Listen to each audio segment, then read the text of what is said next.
29. 28 seconds. 27. 26. 25 seconds. 24. 23. 22 seconds. 21 seconds. 22 seconds. 19. 18. 17 seconds. 16. 15 seconds. 14. 13 seconds. 12. 11. 10 seconds. 9. 8. 7. 6. Copy. 5 seconds. 3, 2, 1.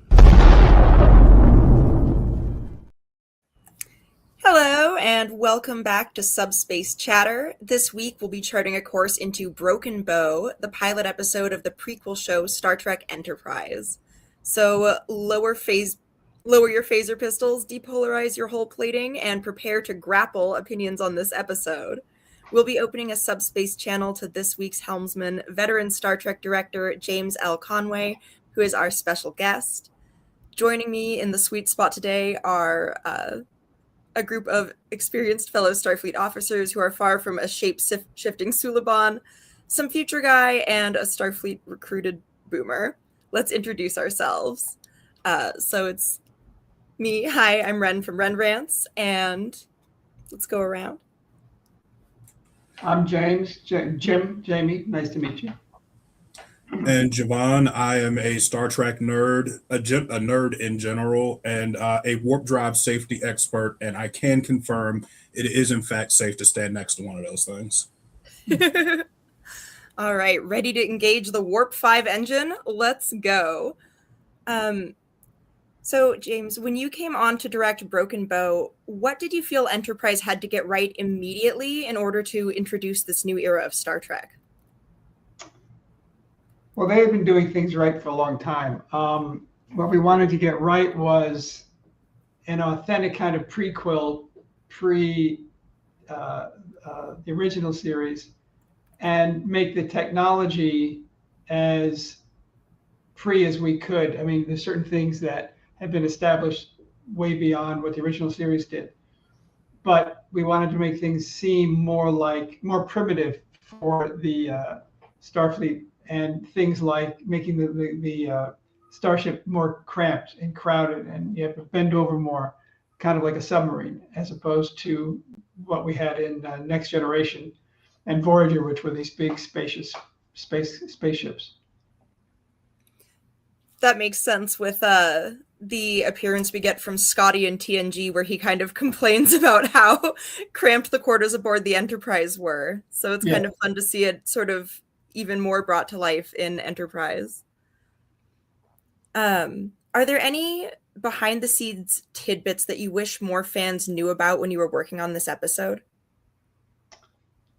Well, there's a number of them.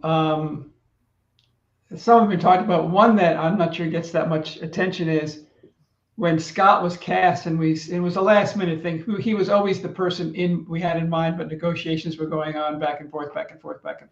There was no number 2 choice. And so we finally got Scott cast, and we're about to start shooting. And the head of the studio, Carrie McCluggage, who had worked with Scott on at Universal on his earlier television show, this time travel show, I'm blanking on what it was called. Quantum Leap. Excellent. Leap. Another excellent show. Yeah. Yes, thank you, Javon. And so when we started shooting, Carrie, the studio president, was in London doing some business, and we shot for a week. And then he came back into Los Angeles and looked at dailies and did not like Scott's hair. Oh, no. The way his hair was styled. And so we had to go back and reshoot all the scenes that had Scott in them, and that he appeared, reshot those. I didn't have to reshoot all the coverage, but I had to reshoot everything where we could see Scott. Wide shots, medium shots, close-ups, and that took about 3 days. So, and there was a very small change to the hair from up here to down there, or something like that. But it meant a lot to Carrie McCluggage. He was the head of the studio, so he got what he wanted. That's incredible for such a small detail to require so much extra effort.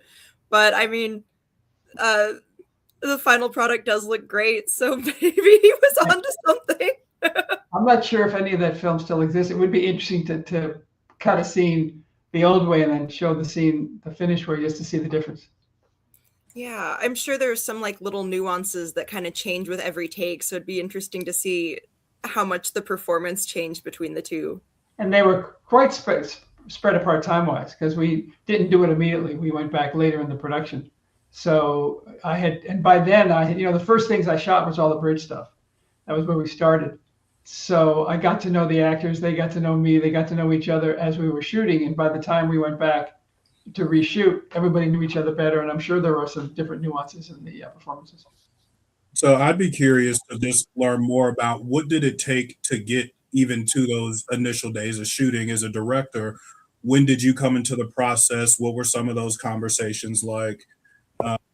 Before we get to hairstyling, there's a lot of decisions that get made. So how long before walking onto set did you start getting into that creative process, and did they tap you to lead those first couple episodes? Quite a ways before. I had been involved in directing Star Trek or Star Trek from first season of Next Generation. And as it turned out, to the ultimate, I directed the penultimate episode of Enterprise. I would come and go over the years because besides being a director, I was a writer and a producer, and I had some of my own shows. So Rick would call and see if I was available when certain things came up.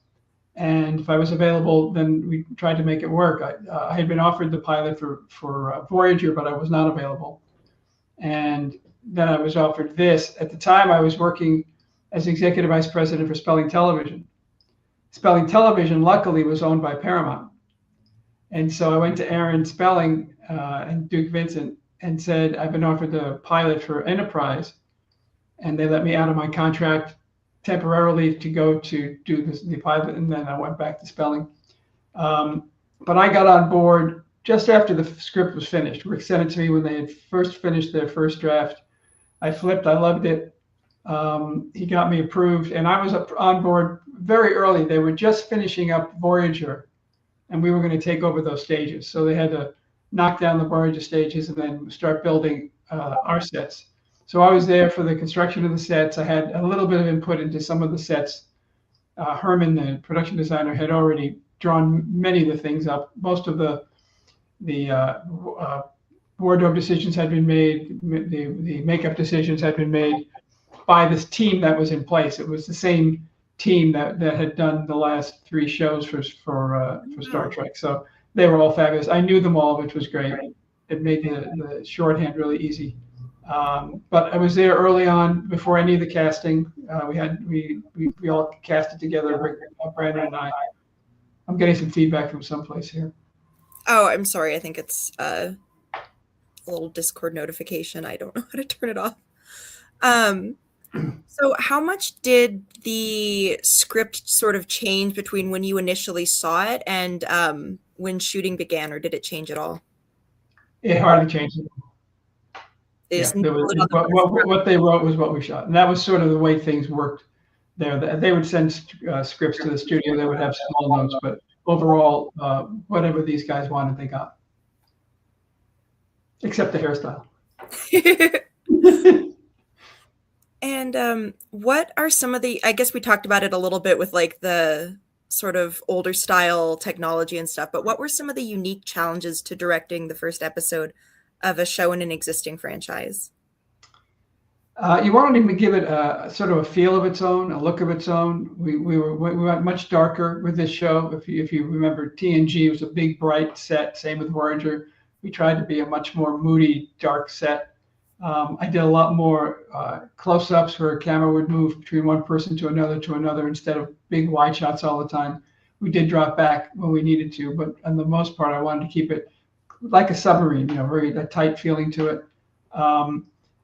In the design of the bridge, it was designed so that we could have a camera that was on a crane that would be able to move up and into the center of the set and then over to all the different parts to cover the different people, and that enabled a lot of camera movement, which I always like to employ. So that was kind of fun. That's so interesting. One of the bits of kind of like Star Trek lore at that meta level of how each series is different is, and I forget where I heard this, but it's that as they were pitching Star Trek, the original series, at the time in the 60s, Westerns were the thing. So the pitch to the network was that this is going to be like, and I forget the Western, and that kind of became the thing, is that each time they brought it back, they said, okay, next generation is going to be like this. DS9, instead of going place to place, is going to be like this town on the frontier. I guess, one, had you ever heard that kind of comparison of, I guess, Star Trek to these different kinds of Westerns? Was there any talk in terms of like, I hear you referencing like the submarine and kind of, there's certainly a more military tone I felt like that was in these two episodes that is not as clearly present necessarily. So any of those kind of comparisons of like, this is where the show needs to live by comparison outside of that Star Trek kind of theme. I don't know if that makes I sense. think there was, in terms of the naivety of this being the first time they were ever going to really go exploring other planets and going as far as they could go. So it was the ship, everything not working like it should, the first time of doing everything, and the awe and specter of doing that, the ship shaking and people being afraid. It wasn't all stuff that you really could count on and trust. The transporter, and the fact that they hadn't transported people before, and then of course at the end you have Scott get transported. I love his reaction when he realizes where he is and how he got there at the very end of the show. So it was things like that, first time for everything, the bravery of going out there, the frustration with the Vulcans who had kept them at bay for so long, and it was just it's that sort of, let me go. I want to see what the rest of this world looks like, or what this universe looks like, and then finally getting to go do it.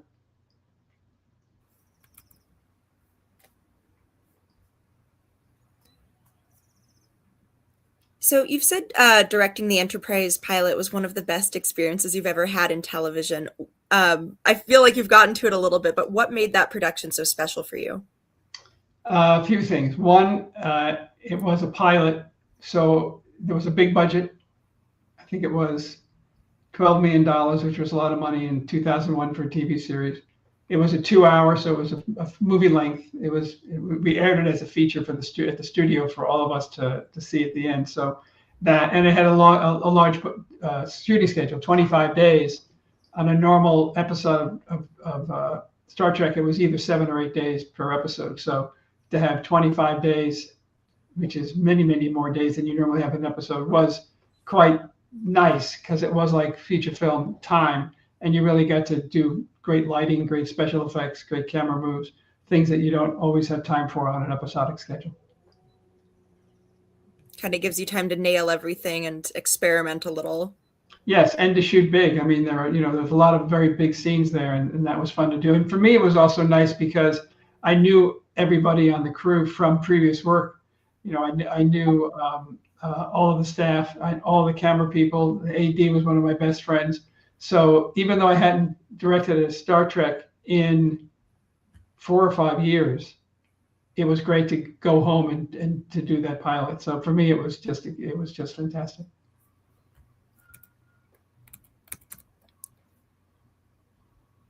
So looking back to Broken Bow, was there a particular scene or sequence where you felt the identity of the show really clicked?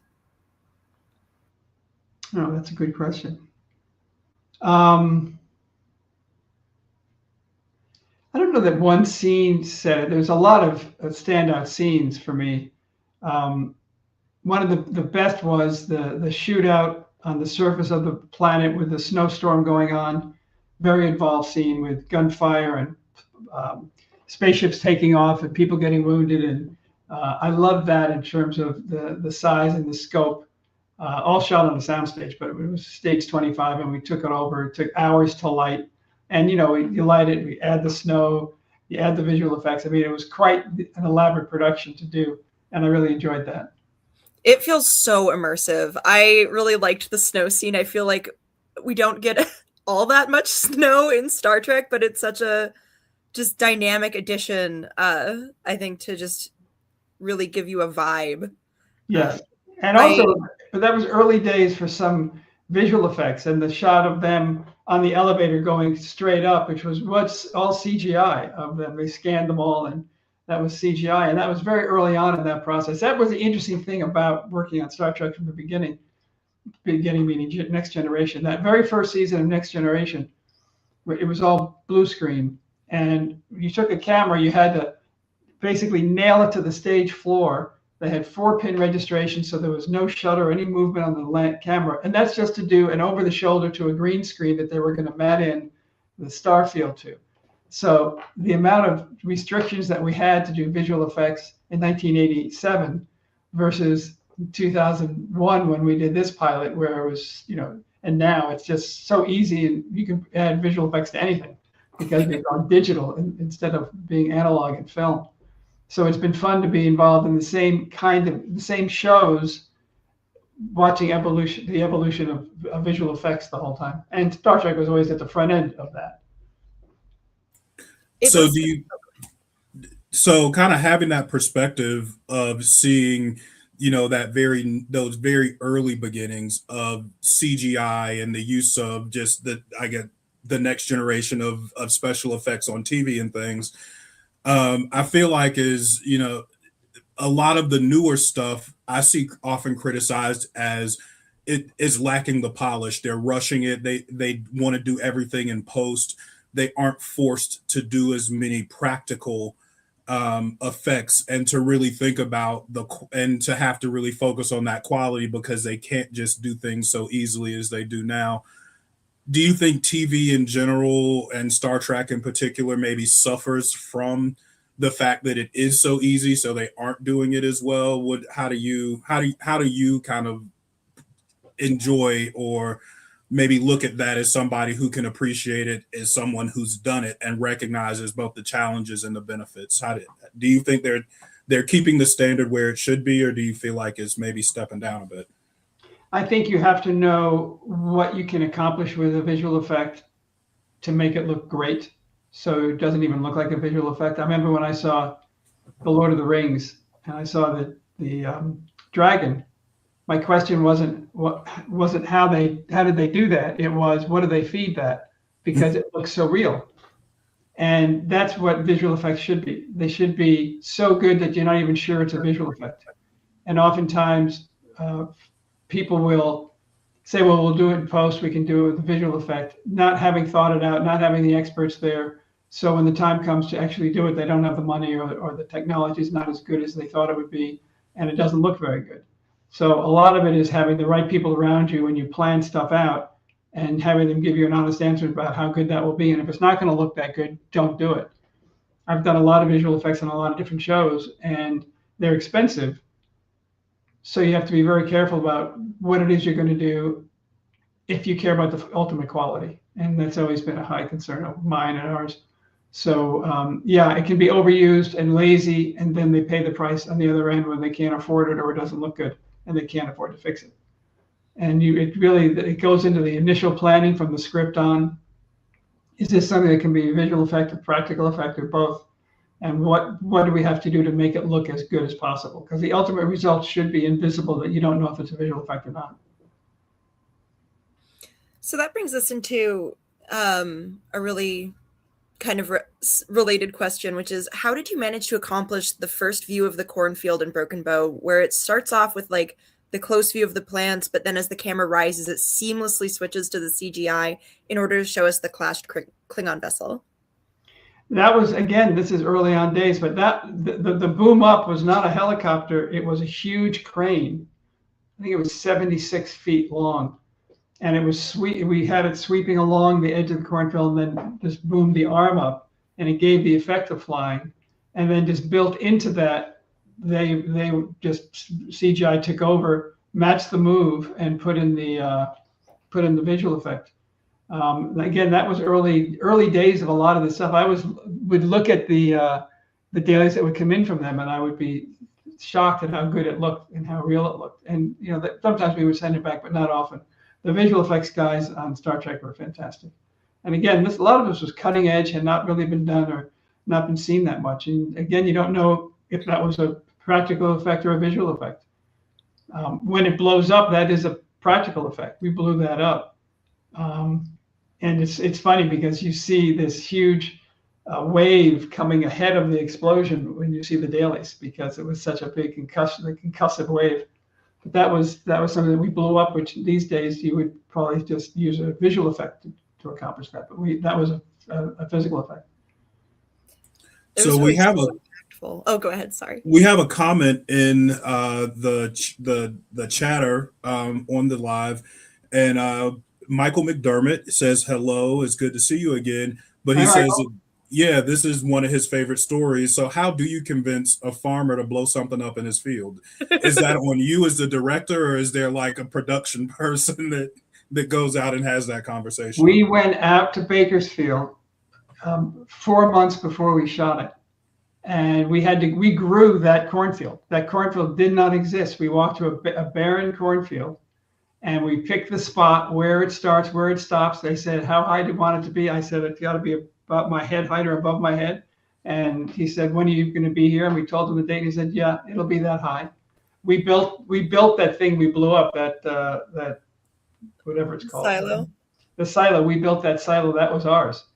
So it was easy to blow it up because it was ours. But that whole farm was just created for us.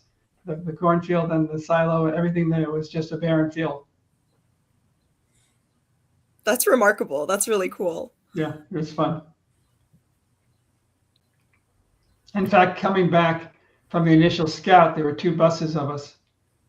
Either the scout or the production meeting, but coming back, our bus started filling up with smoke. It felt like we were part of an action sequence. So it broke down. We had to pull off the side of the road and wait, and they sent them on the bus for us. Make sure the bus isn't doing a dry run of the explosion. Right. Yeah, see, we had a lot of cameras that day. We did have a lot of cameras that day. We had probably 5 or 6, 7 cameras. So while filming Broken Bow, how did you balance the emphasis between shots that kind of like wow the audience and look really cool versus shots that are sort of quieter and more convey the story? I actually wrote on my script, on the first page of my script, no boring shots. So that applies to every angle that I pick, every lens that I chose. I wanted it to have a really nice unified look, and that meant if you notice in the show, there's a lot of very tight close-ups. And the camera's moving all the time, and one person goes to another person, and it's sort of visual storytelling that's always moving around as much as I can. So in the design of every scene, I had kept in mind keeping the camera moving, keeping the people moving, making it all feel fluid and energized.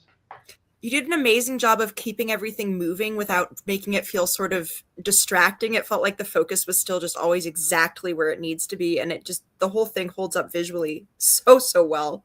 Thank you. How easy or difficult was it to direct the canine actor that played Porthos? He was very talented.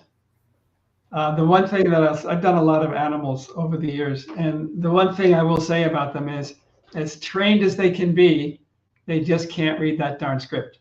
So everything that they do is a behavior. It's if it's something specific, it's pre-trained by the trainer, and usually it works very well, but sometimes it just doesn't.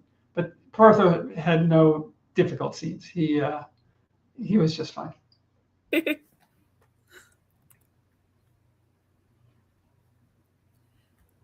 And then you may have already covered this, but which of the scenes or visual effects was the most challenging to film? It was the scene in the sickbay when the lights go out and the Suliban attack.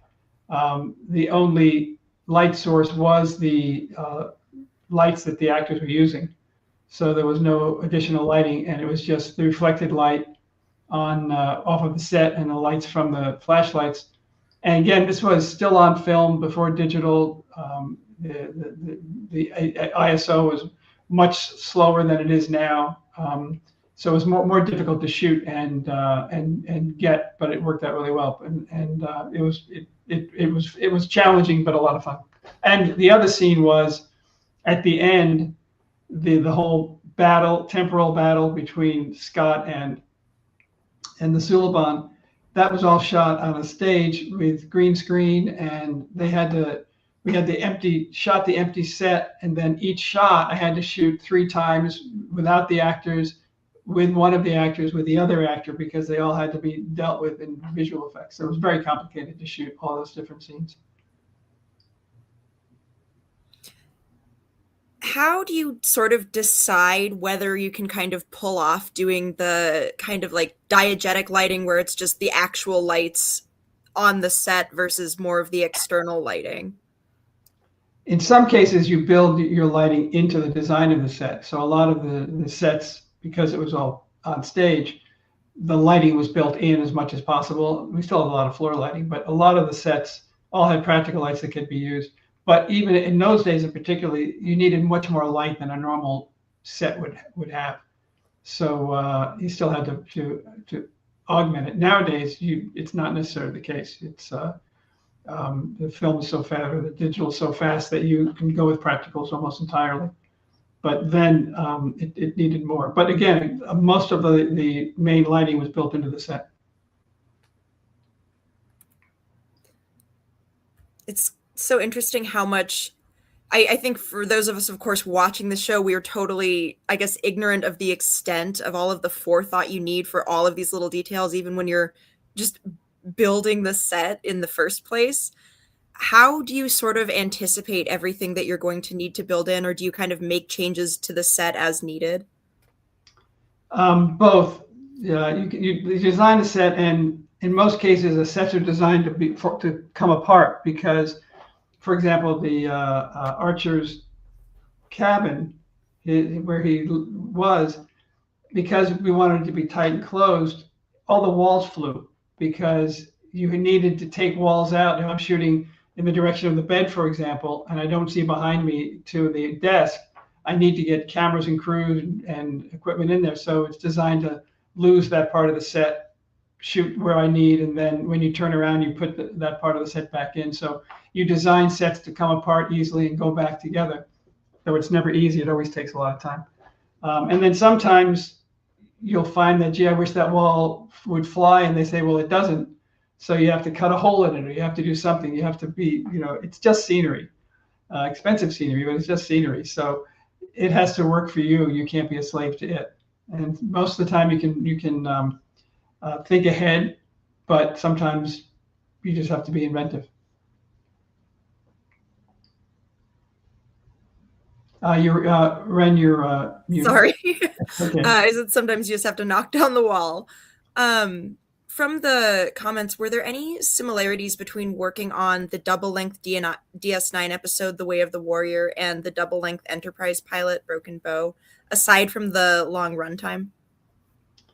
Well, the amount of production was the biggest difference. On the 2-part DS9, which I really enjoyed, I had 16 days. It's 2 episodes, 8 days per episode. So I only had 16 days. For the same final running time on Broken Bow, I had 25 days.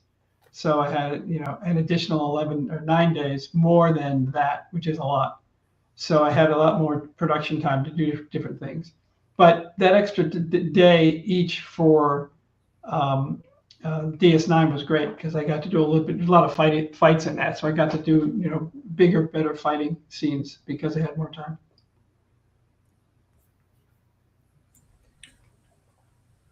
So I've got a question more about the story itself and the way the actors kind of came into it. And I struggled a little bit to get through the episode because I found Captain Archer to be just super abrasive. And, he kind of threatens violence against to Paul, almost at like the very first moment you kind of see them interact.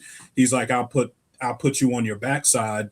And of course, throughout the course of the episode, we get a deeper understanding of where is he coming from? Why is he, kind of putting off that kind of energy? He also kind of tones down in some ways around that.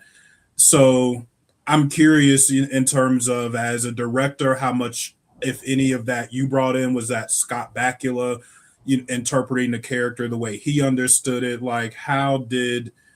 and not just for him in that, or Captain Archer, but for all these different characters, because there has to be so much work to introduce all of these characters and their various personality traits, and we get to see them unfold. But how do you as a director balance what the writers are expecting, what you see is the critical thing to present, what the actors want to bring into it? How does that kind of you're playing together, so how do you figure out how to play together in a way that's effective? Pretty much, I knew what Rick and Brandon had in mind. We go through every scene together, and my job was, as much as I want to put my own personal signature on it, I'm there to deliver their vision. They wrote it, they're the producers. I leave, and someone else comes in to do the next episode, and so I'm building something that's there to be their way.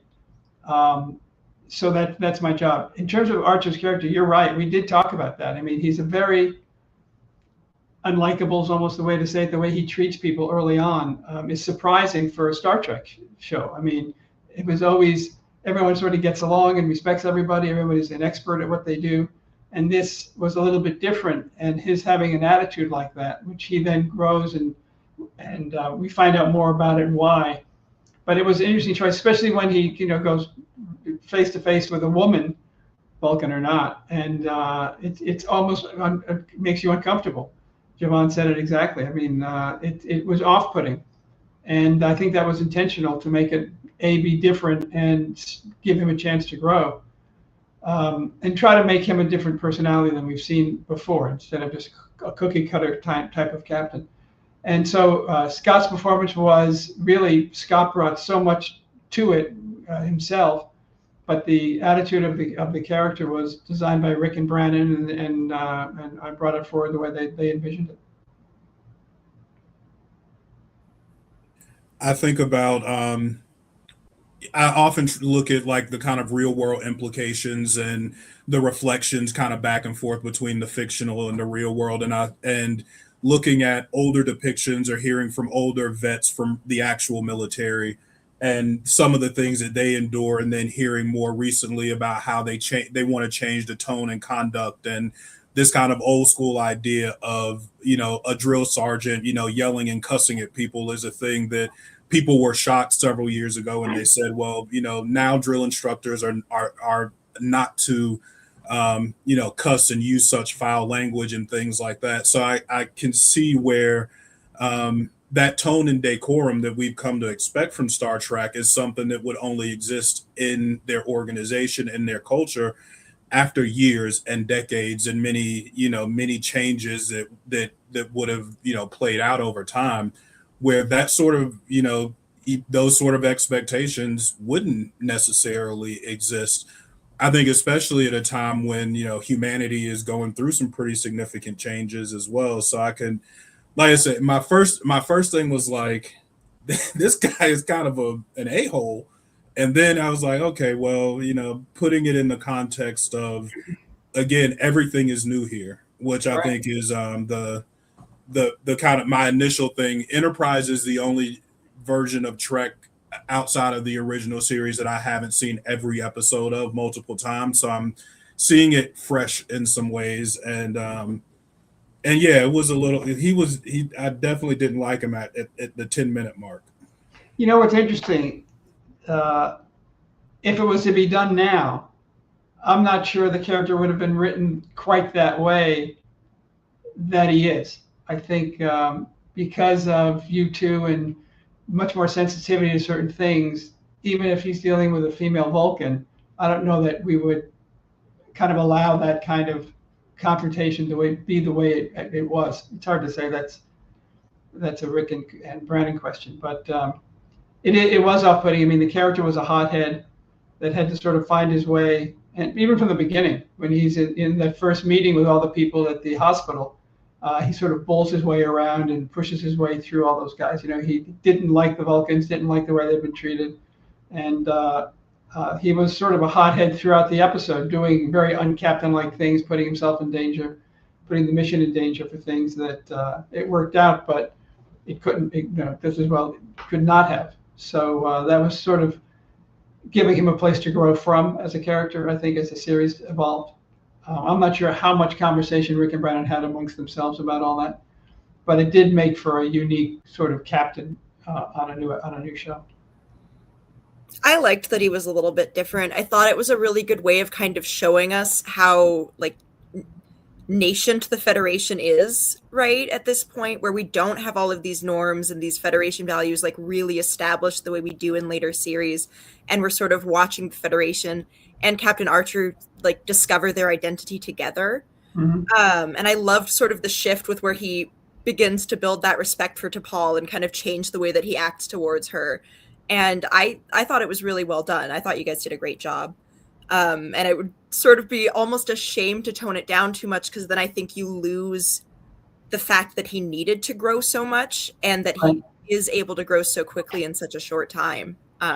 There is one other behind the scenes story I'll tell you that's funny. Speaking of T'Pol and Jolene, when we're going to shoot the scene where they're putting the gel on each other to decontaminate themselves, as she took off her wardrobe, they realized that she had a belly button piercing, and they didn't know how to get rid of it. They wanted to be careful about how to take it out. So it's at night. I think it was a Friday night, and the Paramount Studios is close to Hollywood Boulevard. So they said, well, what do we do? And they contacted a piercing place that was on Hollywood Boulevard. So they took Jolene in full makeup and wardrobe to the piercing place, and they went in there and they took care of it, and she left. And I said, did anybody comment on what she looked like and what was going on there? I said, no. She just walked in. Oh, that's on brand for piercers. They see it all and don't ask questions. But yeah, It's Hollywood normal. right. Very funny. So one of my favorite scenes comes later in the episode when T'Pol and Tucker are on the planet. They're walking around, and Tucker is like observing and sees what appears to be a child suffocating and gets really upset about that. And I think, again, it picks up that theme of, he's looking at it very judgmental, starts to kind of come at the woman and tell her, what are you doing to this kid? He's suffocating. And T'Pol then intervenes and says, you need to take a step back. And my take on the theme was that you are strangers here and you don't understand everything that's going on. And I feel like that's something that Star Trek has tried to confront in so many different ways. But in this context, it was very much on Front Street. That the way we look at things, our perspective is often not the right perspective. We got to take a moment to understand, and that they really were naive about what's beyond their own solar system. So I thought that was it was really effectively done, and in some ways, if kind of as Ren said, if the characters hadn't been so kind of extreme in their stance on things, then it may not have been as effective as a way to really illustrate that.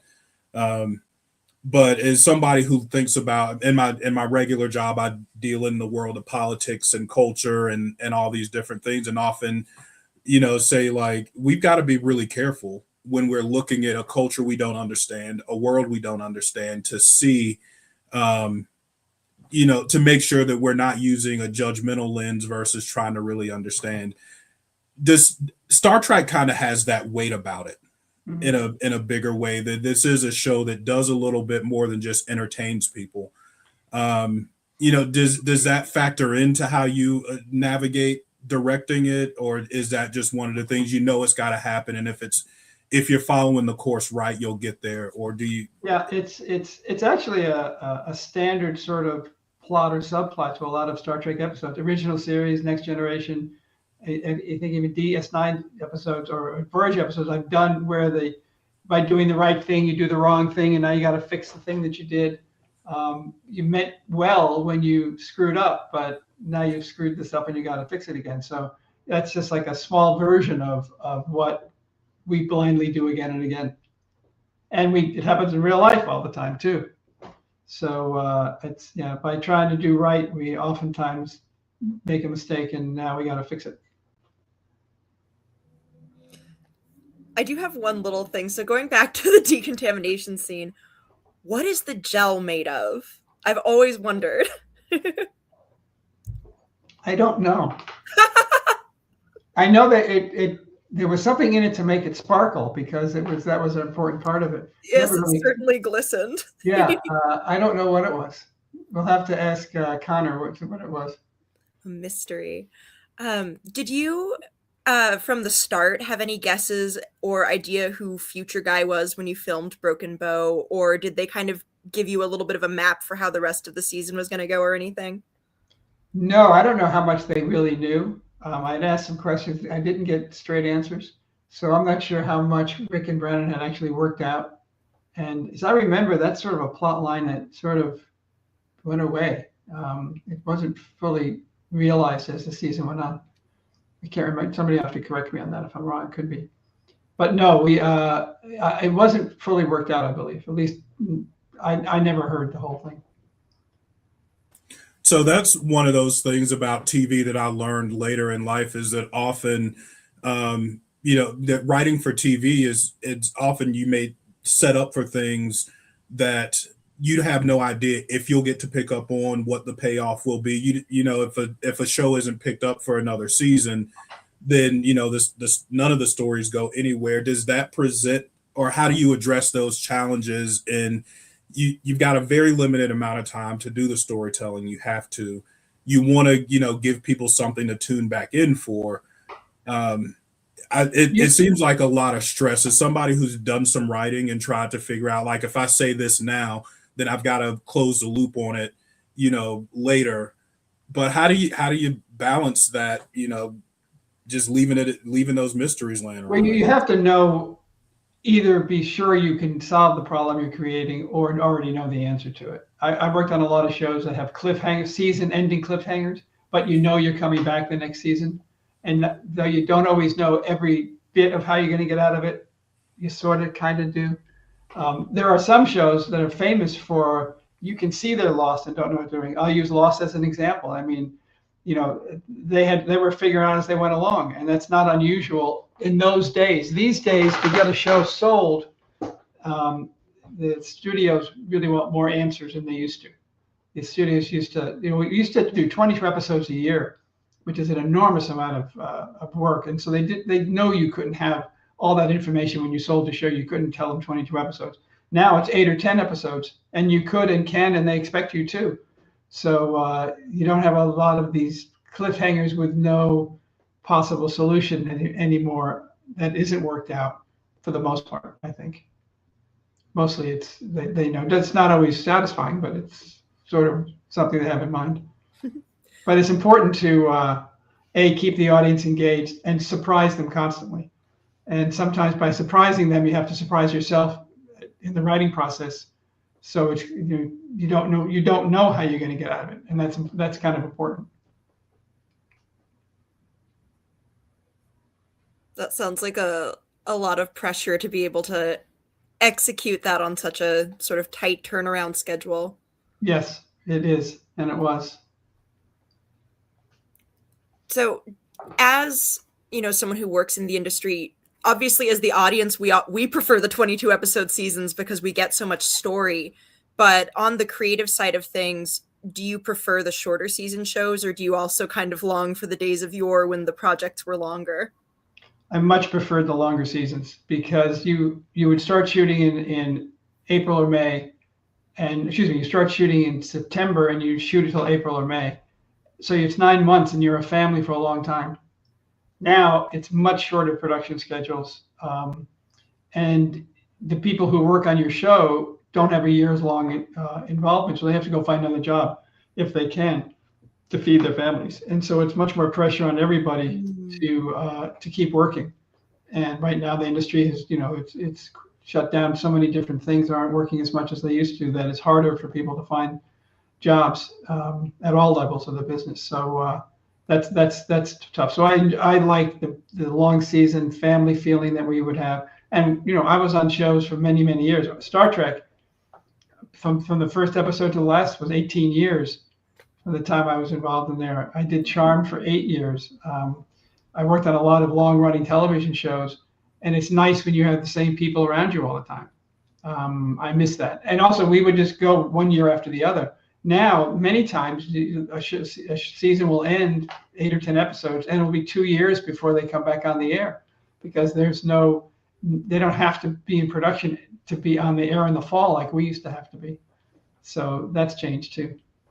And as an audience, I hate that. I hate having to wait. Yeah, me too. When it comes back on, I'm saying, well, wait a minute, how did it end? And you have to go look at it, watch it again. It's It's especially rough when they have like shows with kids and stuff, and then they come back and the children have grown like a foot, and then sometimes they're like, "It's just been 2 days since the last season." You're like, "Was it? What did you feed those kids?" So I know you talked about how Scott Bakula was always cast, but as the pilot director, how much input did you have on casting, and what was the hardest role to fill? I had a lot of input along with Rick and Brandon on the casting. I was there for everything. The hardest was Jolene's character. It was, it was the hot chick, right? That sort of character, and you had to find the right balance between somebody who could be exotic, beautiful, mysterious, and could act. And it's very hard to find someone like that. And Jolene was perfect. He was very fresh, but she came in very late in the process. And so it made it more difficult. But she was a challenge, and she worked out fantastically. She was great. She absolutely nails it. T'Pol's my favorite. Yeah, very tough character to portray, and she just had all the right mixture of sexy, smart, mysterious, and she was great to work with. So it was really fun. Kind of some similarities with 7 of 9 in terms of the basic framework, it seems, and sort of also how the character kind of ends up becoming so beloved and iconic, even with that initial, we need a hot lady. Right. And every show has them. All like Landman sort of celebrates it, right? So it's not something that people are surprised with. It's just really a question of how you handle it. So were there any characters that were maybe harder to cast outside of T'Pol, or characters that maybe were like last minute additions, or even characters that were maybe thought of early on that didn't end up making it to screen? Any other character insights into the cast that we ended up with on screen? It took a while to go through the people. There were lots and lots of auditions, and in those days it was in person. I mean, they would come in and they would read. We found. Let's see, I made a couple notes. What did I do with that? We found Connor right away. I think he had done a Star Trek before. I can't remember what it was, but he had done something for them. But we found him very quickly. Linda Hoshi, I loved right from the beginning, and I think that was very quickly decided on. Dominic maybe taken a while.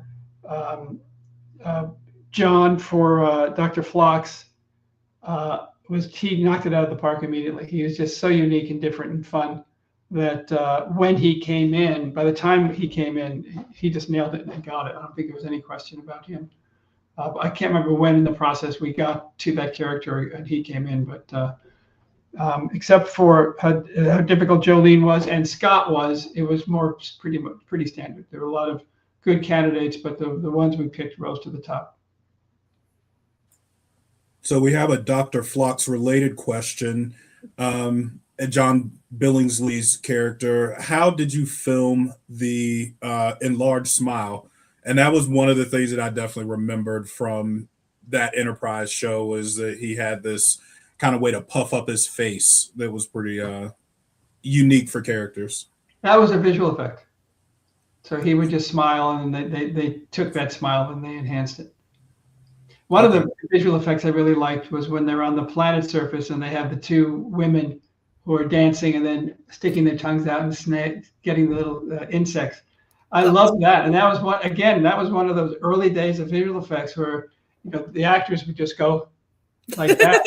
And then we were all trusting that the visual effects department would deliver with a great visual effect. And they did. I mean, it's a very cool effect. And again, it was early on in that kind of CGI. So the quality of it really, really thrilled us. I loved that scene. It was so fun. Yes. What was your favorite scene to work on in the episode, and is it different from your favorite scene to experience as a viewer when you're watching the episode? Favorite scene to work on. I think I really enjoyed the bridge scenes because I was trying to do the bridge in a way a bridge hasn't been done before. So it was challenging, and I was trying to just keep going from character to character, using the camera to move me around, finding different ways in each of the scenes to make each one feel different and stylistic. So I enjoyed working on the bridge. I love the scenes I like watching as an audience are ones that are enhanced by visual effects because I didn't see them that way when I shot it, like the dancers with the tongues. Doesn't sound right. But that scene I enjoyed because when I see it, I'm seeing the magic of movies. And that's one thing I love about visual effects is, you see something that can't be there, but there it is. And if you're invested in the show, you believe it. I just saw Project Hail Mary, and you fall in love with Rocky, this alien that is a visual effect and or a puppet. But as an audience, as you're watching it, you just believe he's real and you love it. And that's what I love about movies and television. So when translating when you're filming the shots, how do you plan out how you're going to sort of translate that into the editing in terms of the pacing? When I read a script, I can see the movie. I'm very visual. And so I plotted and planned every shot in that movie. Sometimes we will make changes based on what actors wanted to do, but for the most part, every shot was planned and something I designed when I first planned how to shoot the film. And the editing, we had a great editor who put it together beautifully and added his own pacing to it. So that all worked out fine. But for me, there's really no surprises in terms of when I see the director's cut. It's usually what I envisioned it was going to be, with a few enhancements depending on, especially action sequences from the editor. But I can see it when I read it, and it's often the way I shoot it. So it's my vision. So we've got just a couple of minutes left, but are there any episodes later in Enterprise that are some of your favorites? And in general, what are you watching and enjoying right now, even outside of Star Trek? My other favorite Enterprise episode was the last one I did, which was a reverse Dark World, where everybody was playing evil versions of themselves. And I love that. And all the actors stepped up and did a fantastic job. So that was really fun. It was fun to see those guys get to be somebody else, another version of themselves. The episode I'm talking about, but it's the second to last episode of the series. And it's really fun. When you get there, you'll know it's great. And all the shows have done a version of that. I've done it a couple of times, but it was really fun on Enterprise. What I'm watching now is I'm really enjoying Landman. I've watched. I'm watching the new show with the actor from The Office. It's called Rooster. It's called Rooster, which I really enjoy that. I pretty much watch everything that's on, and I'm a huge fan. I finished watching Madison, which is the new Taylor Sheridan show, which I really enjoyed. I watched Project Hail Mary, which I thought was fantastic. What are you guys watching and enjoying? I've been watching the last season of Outlander and having a lot of fun with that. How about you? I have been talking about a show that takes years to come back. For All Mankind, the Apple show that has the alternate history of the space program, has been one of my favorite shows from the last few years. Of course, we all just finished watching Starfleet Academy, and have enjoyed that as yet another exploration of this Star Trek world. Mm-hmm. and also Monarch Legacy of Monsters, which I think is doing a pretty interesting job of like blowing open the world of Godzilla as not just, this singular monster, and they've turned it into Kong and Godzilla are together, and uh they're bringing both the human impact of what's happening as well as like some cool visual effects and blowing up things from time to time. Right. Yeah, it is quite amazing to see the variety that you just discussed of what's on television and what we can watch. Oh, I also love the new version of Lord of the Rings. Night of the Seven Kingdoms was fantastic. Did you see I that? actually really liked Rings of Power too, and so many people were hating on it, but I thought it was really, really fun, especially season 2. Yes. Yeah, that's good too. So there's just a lot of really wonderful television right now. It's a great time to be an audience. Totally agree.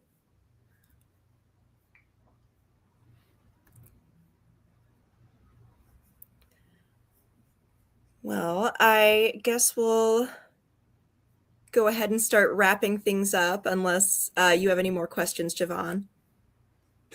No, we do have another comment though. The coating for the two girls' skin had not been done before. These are the dancers with the tongues and the bug scene. The tests were really painful until they figured out that baby powder on the skin could prevent adhesion that would not let go. So I guess we've got again, this sounds like somebody who was there with you. Yeah. On the production side of things, Michael D. Demaret. Sorry if I mispronounced your name, Michael. Michael Demaret. He was one of the ADs.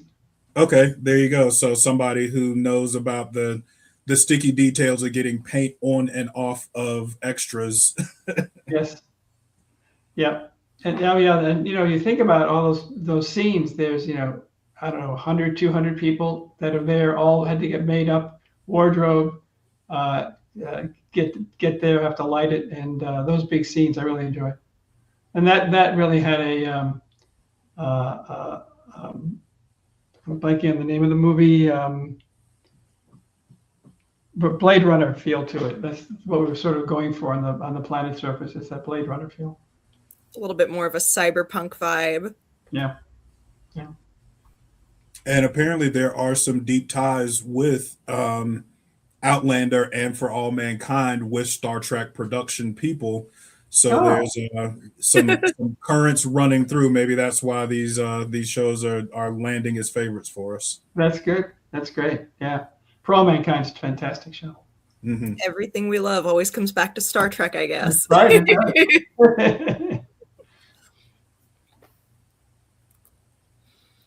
All right. Well, we hope that you've enjoyed this live stream. If you have, please click the like and subscribe buttons. Thank you for watching, and we hope you enjoy the rest of the season as we boldly head into season 1 of Enterprise. Thank you again, James, for joining us, and live long and prosper. Thanks so much.